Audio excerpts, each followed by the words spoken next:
Dans cette vidéo, nous aborderons la façon dont la taxe de vente harmonisée est comptabilisée au sein d'une entreprise ontarienne.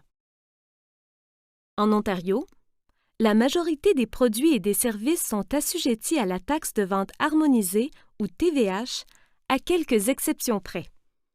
La TVH est composée de deux taxes, la taxe de vente fédérale et la taxe de vente provinciale. En principe, une entreprise ne fait que percevoir la TVH et ce sont les consommatrices et les consommateurs qui la paient. Il arrive bien sûr que l'entreprise paie la TVH, notamment lorsqu'elle achète de la marchandise de son fournisseur. C'est la raison pour laquelle la taxe perçue et la taxe payée doivent être comptabilisées tout au long de l'année, et ce, afin de connaître la différence à remettre au gouvernement à la fin de l'exercice comptable.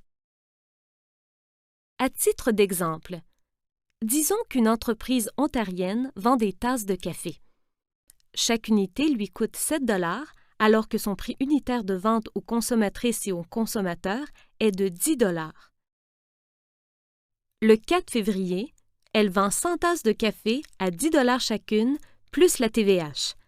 Le montant total payé par la cliente ou le client à l'entreprise est d'abord enregistré à l'actif dans la colonne débit du compte en caisse.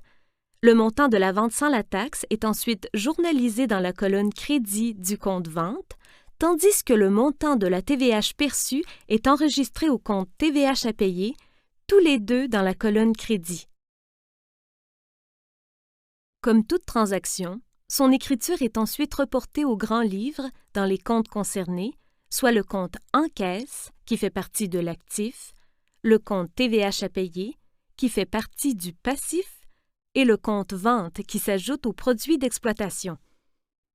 Note qu'une fois l'écriture reportée au grand livre, on revient toujours au journal général pour compléter l'écriture initiale avec le numéro des comptes affectés par la transaction. Quelques jours plus tard, l'entreprise décide de renflouer son stock de marchandises et achète 100 nouvelles tasses à son fournisseur au coût unitaire de 7 $.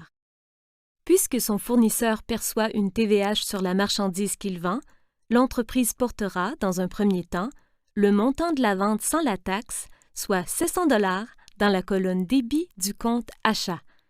Elle comptabilisera ensuite séparément, dans la colonne débit du compte TVH à recouvrer, le montant de la TVH qu'elle a versé à son fournisseur pour ce même achat. Le crédit qui viendra équilibrer cette transaction est quant à lui entièrement porté au compte en caisse. Comme pour la transaction précédente, l'écriture est ensuite reportée au grand livre dans les comptes concernés avant de compléter le numéro des 3 comptes affectés au journal général. Le 28 février, on procède au calcul du montant de la TVH à remettre au gouvernement. À titre de rappel, l'entreprise a d'abord perçu 130 $ de TVH d'un client le 4 février pour la vente de 100 tasses. Le surlendemain, elle a elle-même payé 91 $ de TVH pour l'achat du même nombre de tasses. Pour calculer le montant de TVH à remettre au gouvernement, on soustrait donc le montant de TVH payé au cours de la période comptable du montant perçu pour la même période. On passe une écriture au journal général pour consigner le tout. Le montant de 91 $ payé en TVH à l'achat des 100 tasses est donc débité du compte TVH à payer et crédité au compte TVH à recouvrer pour garder l'équilibre de l'équation comptable. L'écriture est ensuite reportée au grand livre. Le compte TVH à recouvrer est ainsi fermé et le nouveau solde du compte à payer correspond au montant à remettre au gouvernement. Enfin, le même jour, l'entreprise remet le montant dû au gouvernement, soit 39 $, pour le mois de février. On passe une écriture pour refléter ce paiement dans le journal général.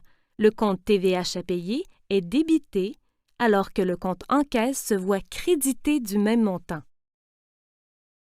Comme pour toutes les transactions journalisées, l'écriture du journal est reportée au grand livre.